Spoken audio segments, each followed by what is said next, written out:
पूरे मुल्क के सारे काजी इकट्ठे होकर ते बादशाह कोल चले गए।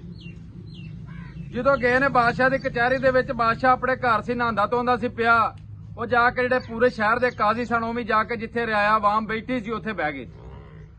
बादशाह नहा धो के वाहवा सारा लेट सकून दे नाल आया। जो बादशाह आया वेंदा कि आवाम भी उठ के खलोती ते काजी भी नाल उठ के खलो गए। बादशाह परेशान हो गया भी काजी उठ के खलो गए। इन्होंने काजियां नूं पुछया भी तुसीं किहड़ी गल तो उठे जी।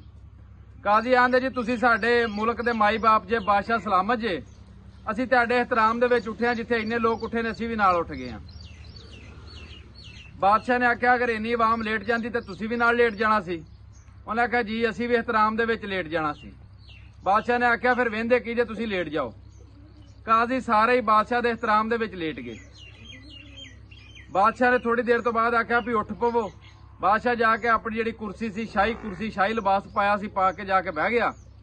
काजियां ने आख्या हाँ भी अपने मुतालबे दसो।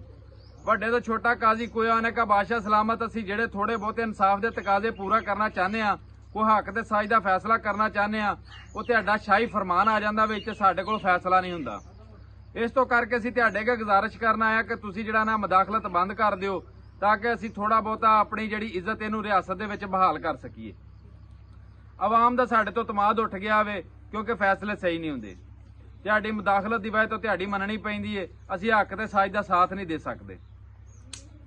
बादशाह नूं गुस्सा आया। उन्हें आख्या गल है भी तुसीं इंसाफ के नां ते रियासत दे विच एक होर रियासत बनाना चाहते जे भी जिहदे विच बादशाह दा अमल दखल ही ना होवे। वो जिहड़ा काजी सी उन्हें सुन के आख्या, उन्हें कहा बादशाह सलामत, अगर तुसीं अमल दखल करना चाहते जे तो तुसीं इस तरह करो भी तुसीं सांदी छुट्टी कराओ ते तुसीं इत्थे अपने जिहड़े तुहाडे कोल वफादार बंदे ने उन्हां नूं इत्थे काजी दी सीटां दे उत्ते बा दिओ। बादशाह भी इसे तरह ही कीता। उन्हां नूं सारिआं नूं चुक के बादशाह ने जेल च मारिया। जेल च मार के ते उन्हें जिहड़े अपने सन सिपाही, जिहड़े उहदे वफादार सन, जिहड़े उहदे फालतू सन, आ पालतू जिन्हां नूं आंदे ने वो सन, उन्हां नूं उहने काजी दी कुर्सियां ते बाता। क्योंकि बादशाह ने उत्थे तरीकी लफज बोलिया। उन्हें कहा बांदर दा ते शेर दा जिहड़ा ना इंसाफ करन दा तकाजा कदी भी बराबर नहीं हो सकदा, क्योंकि शेर आखे दा बकरी जिहड़ी है खा लेनी चाहिदी है, जायज़ है। बांदर आखे दा बकरी नहीं खानी चाहिदी। कोई फ्रूट फ्राट लभे तो खा लेना चाहिए। इस तरह करके इंसाफ जिहड़ा वे दोवें घर बराबर नहीं कर सकते, क्योंकि इवें दा जुड़िया मिलिया किसी भी रियासत दे विच तुसीं इंसाफ हुंदा पाओ ना कि जिथे इंसाफ जिहड़ा वो खुद इंसाफ मंगदा होवे। जिन्हां ने इंसाफ देना सी वो इंसाफ आप मंगदे होण, उत्थे लोग रहिंदे नहीं, उत्थे लोग हिजरत कर जांदे ने।